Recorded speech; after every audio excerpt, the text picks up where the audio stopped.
Leading us off this hour, NBC News correspondent Liz Kreutz and NBC News legal analyst Misty Marris is with us again. Liz, reaction is coming from every side of the aisle, but we're now hearing from staunch conservative and Trump ally Senator Ted Cruz, Republican of Texas. What did he say today? Yeah, this is pretty big just coming in now. We've been talking about all of the reaction we've had from Democrats condemning this move, but now Ted Cruz has come out and broken with the president, it seems. He's put this tweet out saying, I think it is unbelievably dangerous for government to put itself in the position of saying, we're going to decide what speech we like and what we don't, and we're going to threaten to take you off the air if we don't like what you're saying.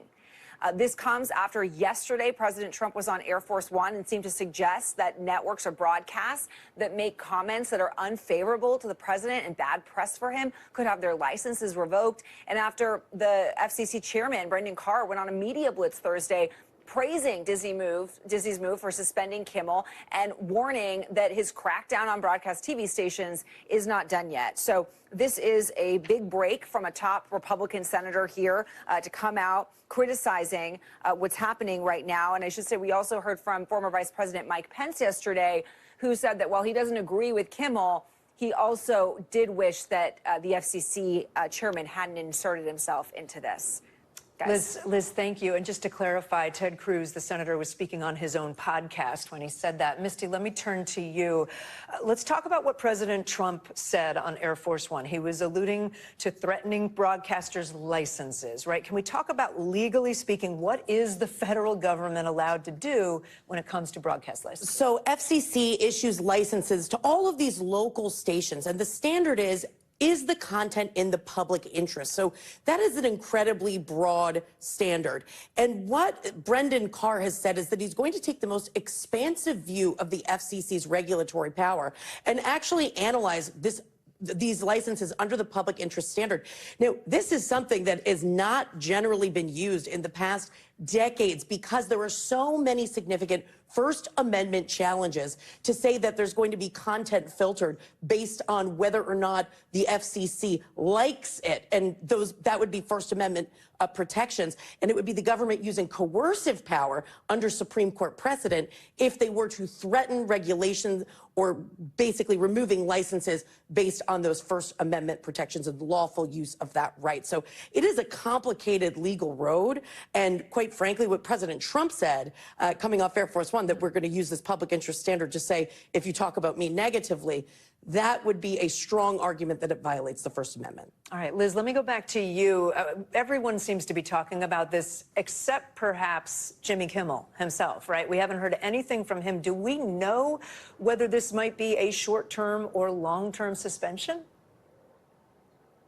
Kate, no, I mean, I think the big question right now is what's next for Jimmy Kimmel, and Disney has been silent since the one-sentence statement they put out on Wednesday saying they're suspending the show indefinitely. We also have not heard from Jimmy Kimmel. There is some reporting out there from Bloomberg News that yesterday Kimmel was meeting with the executives at ABC, but we have not heard how that meeting went. And we should point out the show has not been canceled. It could very likely go back on the air. We just don't have any kind of timeline of when. It is interesting that the former CEO of Disney, Michael Eisner, has just put out his own tweet criticizing this move by Disney as well, saying, by the way, for the record, this ex-CEO finds Jimmy Kimmel is very talented and funny. But the big question now is, when or if the show will go back on the air, and Disney right now remaining silent. Liz, thanks again. Misty, let me go back to you one last time. So several decades ago, for some context, we were looking this up. President Richard Nixon's administration threatened also to challenge broadcast licenses, like we were just talking about. It was in the middle of the Watergate scandal. It was a different era, obviously. But remind us what happened there.